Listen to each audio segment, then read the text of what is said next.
অতীতে যে কাজগুলো করেছে সেগুলো তারা ভুলাতে চাচ্ছে। তারা আমাদেরকে জনগণকে বুঝাতে চাচ্ছে, না আমরা তো তোমাদের ভালো চেয়েছিলাম, আমরা আপনাদের ভালো চেয়েছিলাম।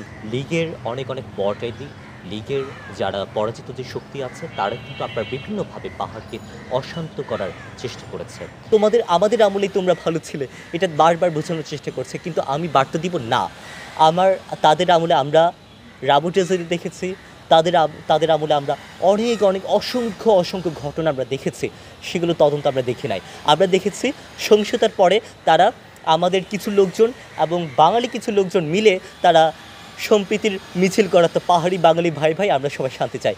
এটা কোনো সমাধানের পথ হতে পারে না। তারা কোনো তদন্ত করেনি, তারা কোনো হত্যাকাণ্ডের বিচার করেনি, তারা কোনো ট্র্যাজেডির ঘটনা কোনো বিচার করেনি। তারা রামুর যে বৌদ্ধ মন্দির যে আপনার হামলা করা হয়েছে, আপনার রামুর যে রামকোট অনেক প্রাচীন একটা বৌদ্ধবিহার, সেখানে যে আগুন লাগানো হয়েছিল সেটার কোনো সমাধান তারা করেনি। সুতরাং তাদের এই ফাঁদে পা দিলে চলবে না। সর্বপ্রথম আদিবাসী শব্দটা বন্ধ ইউজ করে হচ্ছে আপনার পরাজিত লীগ। তারা যখন আপনার দীপুমণি পররাষ্ট্রমন্ত্রী ছিলেন তখনই আপনার কিন্তু আদিবাসী শব্দটা ইউজ করা বন্ধ হয়। ঠিক তারাই আজকে কিন্তু আবার সেই পাহাড়ের প্রতি তারা প্রেমটা দেখাচ্ছে। তারা এখন আমরা দেখেছি তাদের আমলে যে আপনার রামু ট্র্যাজেডি, আমরা আজকের যে ঘটনা সেই ঘটনা তো আজকে নতুন নয়। সেই ঘটনা আপনার সেই সময়ে তাদের আমলে অনেক অহরহ ঘটনা ঘটেছে। তাদের আমলে আপনার দুর্গাপূজায় যে আপনার কোরআন শরীফ আপনার মণ্ডপে রেখে যে আপনার ইকবাল তথাকথিত যে একজন ব্যক্তি, সেই ব্যক্তিকে আমরা দেখেছি। এলএমই সার্টিফাইড বিশ্বসেরা কপারে তৈরি ওয়ালটন কেবলস, যা আপনার স্থাপনাকে রাখবে সব সময় নিরাপদ। যে সাজিয়ে একটা ঘটনা এবং সেই দুর্গাপূজার পুরো আপনার দেশ জুড়ে একটা সাম্প্রদায়িক একটা সহিংসতা করানো, সেই জিনিসগুলো আমরা তো দেখেছি। সেগুলো বিচার কাজ কি তারা করেছে?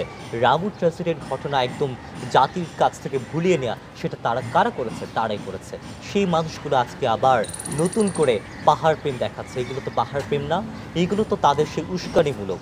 অতীতে যে কাজগুলো করেছে সেগুলো তারা ভুলাতে চাচ্ছে। তারা আমাদেরকে জনগণকে বুঝাতে চাচ্ছে, না আমরা তো তোমাদের ভালো চেয়েছিলাম, আমরা আপনাদের ভালো চেয়েছিলাম। সেগুলো তারা বোঝাতে চেষ্টা করছে এবং সেই জায়গায় তারা পরিস্থিতি উস্কে দিচ্ছে কিনা সেটা তদন্ত করবে সরকার, সেটা তদন্ত করবে প্রশাসন। মতো আপনার বিচ্ছিন্নতাবাদী বা আপনার পাহাড়কে বিচ্ছিন্ন করার অনেক কথা যেগুলো আপনারা বলছেন, যেগুলো আপনার ফেসবুকে অনেকে ভেসে বেড়াচ্ছে অনেক দিকে, যে সেইখানে আপনার বিভিন্নভাবে আজে বাজে কমেন্ট করছে, সেগুলো আপনার পরাজিত ফ্যাসিস্ট শক্তি লীগের অনেক বড়াই লীগের যারা পরাজিত যে শক্তি আছে তারা কিন্তু আপনার বিভিন্নভাবে পাহাড়কে অশান্ত করার চেষ্টা করেছে। এই যে আপনার ধরেন এখন আদিবাসী উপজাতি ক্ষুদ্র নৃগোষ্ঠীর শব্দগুলোর যেগুলো আপনার বিতর্ক সৃষ্টি হয়, আগে কিন্তু আপনার আদিবাসী শব্দটা ইউজ হতো, সেটা সরকারিভাবে তৎকালীন প্রধানমন্ত্রী আপনার বেগম খালেদা জিয়া থেকে শুরু করে আপনার শেখ হাসিনা থেকে শুরু করে তার প্রতিটি জায়গায় কিন্তু আপনার আদিবাসী শব্দটা ইউজ করতো।